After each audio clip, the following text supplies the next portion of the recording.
بسم اللہ الرحمن الرحیم۔ احباب، آج کی گفتگو اولاد کے درمیان مساوات کے حوالے سے ہے، عدل و انصاف کے حوالے سے ہے۔ اگر کوئی شخص اپنی زندگی میں اپنی اولاد کو کوئی چیز دینا چاہے تو اس کے لیے ضروری ہے کہ وہ ان کو برابر برابر دے، یعنی کوئی مالی عطیہ کرے، کوئی تحفہ دینا چاہے، اسی طرح کوئی چیز ہبہ کرنا چاہے تو وہ برابر برابر کرے، کسی کو دوسرے پر ترجیح نہ دے، اور نہ ہی بیٹیوں کو بیٹوں پر اور بیٹوں کو بیٹیوں پر ترجیح دے،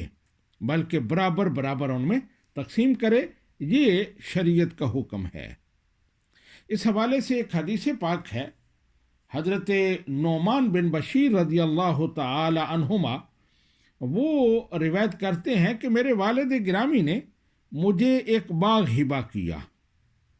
جب میری والدہ امرہ بنت رواحہ رضی اللہ تعالی عنہا کو اس کا علم ہوا تو انہوں نے کہا کہ یہ ہبہ میں اس وقت تک قبول نہیں کروں گی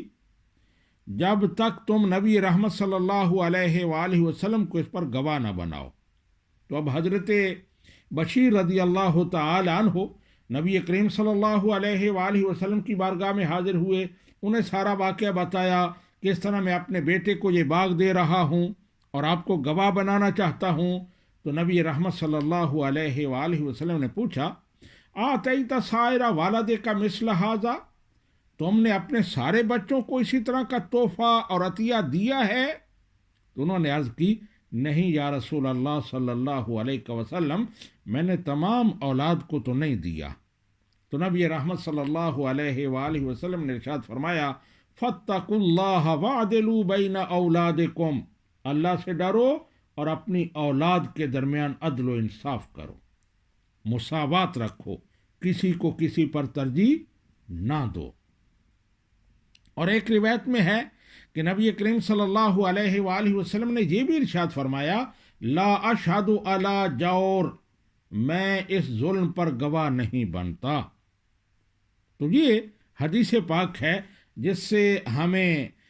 یہ سبق ملتا ہے کہ ہمیں اولاد کے درمیان مساوات رکھنی چاہیے، عدل و انصاف رکھنا چاہیے۔ تو یہ بخاری شریف کے الفاظ میں نے پیش کیے ہیں، سنن ابو داؤد میں اور الفاظ ہیں، اس میں نبی کریم صلی اللہ علیہ وآلہ وسلم یہ بھی ارشاد فرماتے ہیں، الیس یسرک ان یکونوا لک فی البر واللطف سواء، کیا تمہیں یہ پسند نہیں ہے کہ تمہاری اولاد تمہارے ساتھ برابر لطف و کرم اور مہربانی کرے؟ یعنی جس طرح تم یہ پسند کرتے ہو کہ تمہاری ساری اولاد تمہارے ساتھ وفا کرے، احسان کرے، کوئی اس میں پیچھے نہ رہے، تو اسی طرح تم پر بھی یہ بات آتی ہے کہ تم بھی اپنی اولاد کو برابر سمجھو، تاکہ وہ پھر سارے خوش دلی کے ساتھ تیرے ساتھ وفادار رہیں اور تجھ پر لطف و کرم کریں۔ تو یہ حدیث پاک ہے۔ اب اس حدیث پاک سے بعض علماء نے یہ سمجھا کہ اولاد کو عطیہ دینے میں کمی بیشی کرنا یہ حرام ہے، یعنی ایک کو زیادہ دینا اور دوسرے کو کم دینا، یا ایک کو دینا دوسروں کو نہ دینا، یہ حرام ہے۔ اور وہ دلیل یہ دیتے ہیں کہ نبی کریم صلی اللہ علیہ وآلہ وسلم نے اسے ظلم قرار دیا، اور یہ بھی کہتے ہیں کہ اگر ہبہ کیا تو وہ ہبہ نافذ ہی نہیں ہوگا، یعنی وہ بیٹا اس کا مالک نہیں بنے گا جس کو دیا ہے، جبکہ دوسروں کو نہیں دیا۔ تو یہ بعض علماء کا موقف ہے، لیکن جمہور علماء جن میں امام ابو حنیفہ ہیں، امام مالک ہیں، امام شافعی ہیں رحمہم اللہ تعالی، وہ کہتے ہیں کہ یہ حرام نہیں ہے، یعنی ایک کو دینا اور دوسرے کو نہ دینا یہ حرام نہیں ہے، ہاں مکروہ اور ناپسندیدہ ضرور ہے، کیونکہ نبی کریم صلی اللہ علیہ وآلہ وسلم نے اسے پسند نہیں فرمایا، اور یہ بھی اس وقت ہے جب بلا وجہ ہو، یعنی بغیر کسی ریزن کے ایک کو دوسرے پر ترجیح دی جائے، اور اگر وہاں کوئی ویلڈ ریزن ہے کوئی معقول وجہ ہے تو پھر یہ مکروہ بھی نہیں ہے۔ کہتے ہیں کہ جیسے دو بیٹے ہیں، ایک متقی و پرہیزگار ہے، دوسرا فاسق و فاجر ہے، تو اب متقی و پرہیزگار کو دیتا ہے کہ وہ نیکی کے کاموں میں صرف کرے گا، یہ اس کے کام آئے گا پیسہ، لیکن فاسق و فاجر کو نہیں دیتا کہ وہ اسے غلط کاموں میں خرچ کرے گا، تو یہ جائز ہے۔ اسی طرح ایک بیٹا خدمت گزار ہے اور فرما بردار ہے، دوسرا نافرمان ہے، سرکش ہے،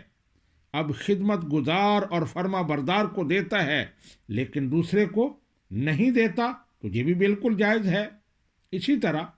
ایک بیٹا ہے وہ غریب ہے، معذور ہے، جبکہ دوسری اولاد جو ہے وہ صحیح سالم ہے، انہیں کوئی پرابلم نہیں ہے، مالی لحاظ سے بھی وہ مضبوط ہیں، تو اب غریب اور معذور کو دینا اور دوسروں کو نہ دینا یہ جائز ہوگا، اس میں کوئی حرج نہیں ہوگا۔ اس پر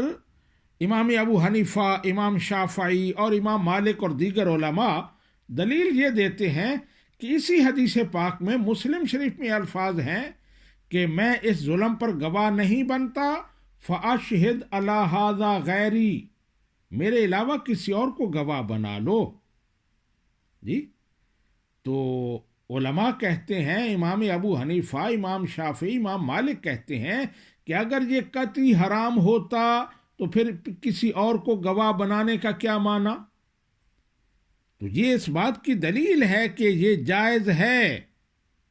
کسی اور کو گواہ بنایا جا سکتا ہے۔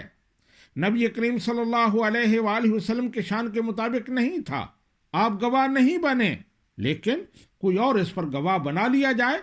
تو یہ جائز ہے، لیکن مکروہ ہوگا، ناپسندیدہ ہوگا، یعنی حرام قطعی نہیں ہے، ہبہ